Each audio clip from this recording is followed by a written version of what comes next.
M4 TV news కి స్వాగతం. నేటి ముఖ్యాంశాలు. M4 టీవీ న్యూస్ ప్రేక్షకులకు నిజాయితీగా, నిర్భయంగా ఎప్పటికప్పుడు తాజా కబుర్లు, భక్తి గీతాలు m4tvnews.com వెబ్సైట్ యాప్లు ప్రచురితం, ప్రత్యేక ప్రసారం చేస్తుంది. వార్తలు, ప్రకటనల కోసం సంప్రదించవలసిన సెల్ ఫోన్ నెంబర్లు 9666665026 9014163335. ఓం శ్రీ గురుభ్యో నమః. అందరికీ నమస్కారం అండి. మనం ఈరోజు శకుని మహాభారతంలో ఉన్నటువంటి శకుని గురించి మనం దుర్యోధనుడు వీళ్ళందరూ కూడా మేనమామగా పిలుస్తారు. ఈ శకుని మేనమామ, శకుని మావయ్య, మావయ్య అని పిలుస్తారు వాళ్ళు. ఆ శకుని యొక్క పాత్ర గురించి, అతని యొక్క జీవిత విశేషం గురించి కొద్దిగా తెలుసుకుందాం. ముందుగా గణేశుల ప్రార్థన.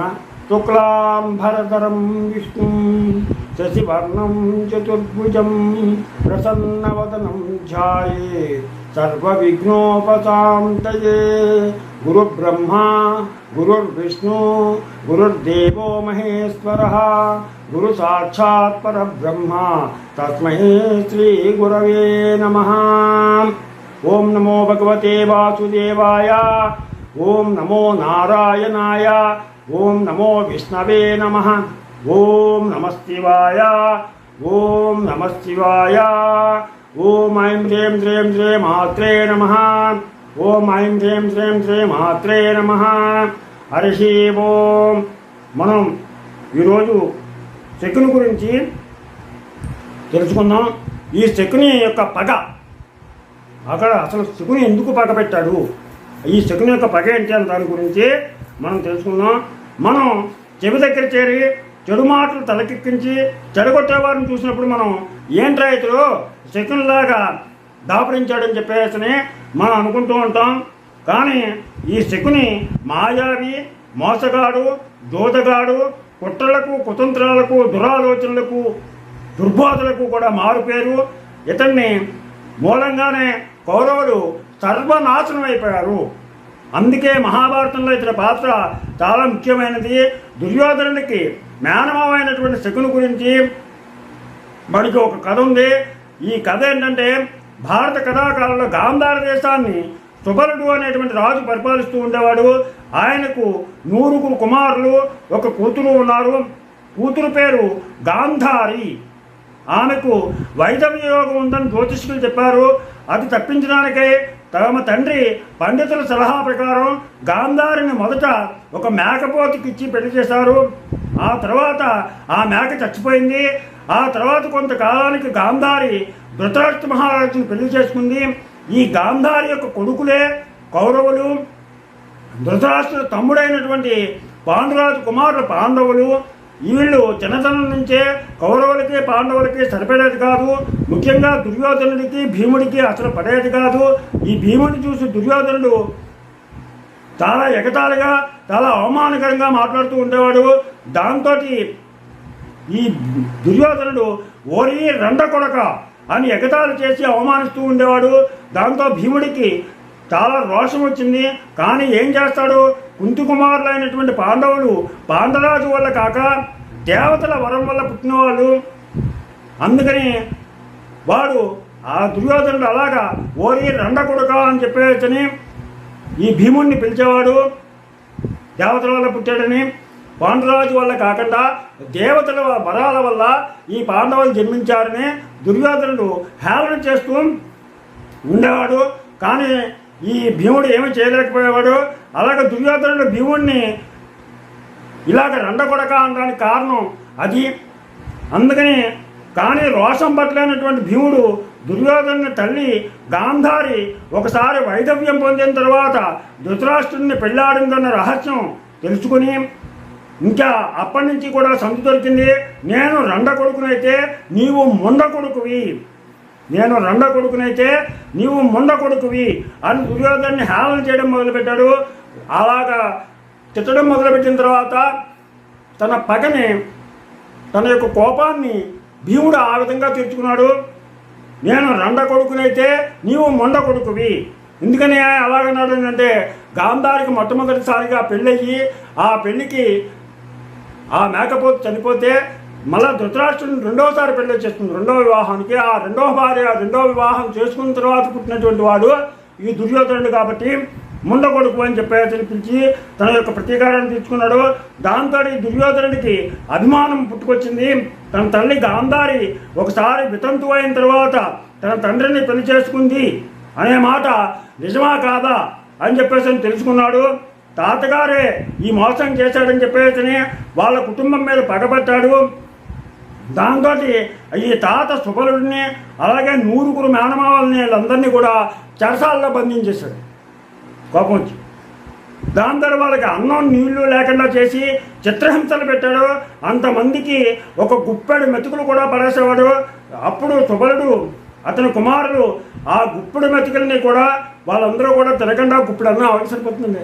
అందుకని ఆ గుప్పెడు అన్నాన్ని కూడా అందరికంటే చిన్నవాడైనటువంటి శకునికి 100 పుత్రుల్లో ఆఖరి వాడైనటువంటి శకునికి ఆ గుప్పెడన్నం పెట్టి వాడు కనీసం వాడినైనా సరే బతికించి వాళ్ళ దుర్యోధనుడి మీద పగ తీర్చుకోవడానికి అవకాశం ఉంటుందని చెప్పేసి శకుని బతికించడం మొదలుపెట్టారు.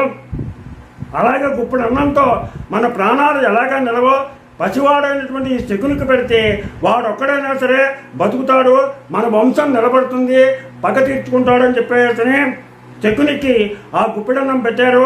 నాయనా శకుని, మేము ఎలాగా చచ్చిపోతాం, నీ ఒక్కడవే ఇక మిగిలేది, దుర్మార్గుడైనటువంటి నీ మేనల్లుడు దుర్యోధనుని ఎలాగైనా సరే నాశనం చెయ్యి, పగ తీర్చుకో అని చెప్పేసి అప్పుడే మా ఆత్మలకు శాంతి. నువ్వు మేమందరం తినే ఈ గుప్పెడన్నం నీకే పెట్టేస్తున్నావు, నువ్వు బతుకు, కనీసం మేము అలాగా బతుకం, మేము చచ్చిపోతాం.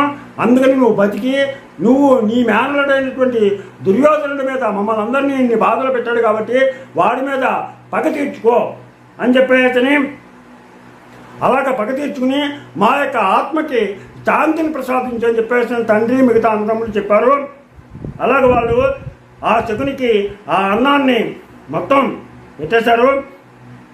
అలాగా శకునికి అప్పటికప్పుడు వాళ్ళు ఆ దుర్యోధనుడి మీద ఈ గాంధార రాజులు చెప్తూ అతన్ని అలాగా ఒక దుర్మార్గుడి కింద పెంచారు. పసివాడైనటువంటి శకుని గుండెల్లో ఈ పలుకులన్నీ కూడా గాఢంగా నాటుకున్నాయి.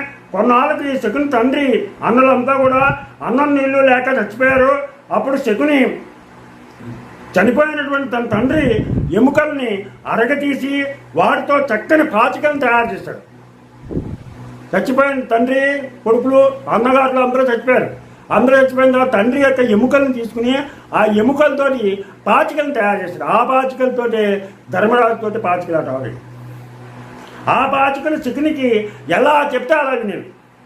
శకుని ఎలా చెప్తే ఎంత పడమంటే అంత పడేది. ఏ పందెం కావాలని వాటిని విసిరితే ఆ పందెం పడుతుంది. ఎవరికంటా పడకుండా ఆ పాచికల్ని దాచి ఉంచుకున్నాడు. ఆ ఎముకలతో తండ్రి ఎముకలతో చేసినటువంటి పాచికల్ని అతడు ఏ అంకి చెప్తే ఆ అంకె పందెం పడుతుంది. అంతటి మహిమ కలిగినటువంటి ఆ పాచికల్ని చాలా జాగ్రత్తగా దాచుకున్నాడు శకుని. ఈ చెరసాల నుంచి తర్వాత ఈ శకుని విడుదల చేశారు. ఈ విడుదల చేసిన వాళ్ళ తర్వాత తన వాళ్ళు ఎవరు లేరు. 99 మంది అన్నగారులు చచ్చిపోయారు, తండ్రి చచ్చిపోయాడు, అందరూ చచ్చిపోయారు, ఇంకా తను ఒక్కడే మిగిలాడు. అందుకని హస్తినాపురంలోనే అక్కడే భావని కనిపెట్టుకుని అక్కడే ఉండిపోయాడు. మనస్సులో మాత్రం పగ రగులుతూ ఉంది. అప్పుడు అది ఎప్పుడు కూడా ఆ పగని బయటపడనివ్వలేదు. మేనలుడు దుర్యోధనుడు అంటే ఎక్కడ లేని ప్రేమ అభిమానం నటించాడు అంతే తప్పితే ప్రేమ లేదు.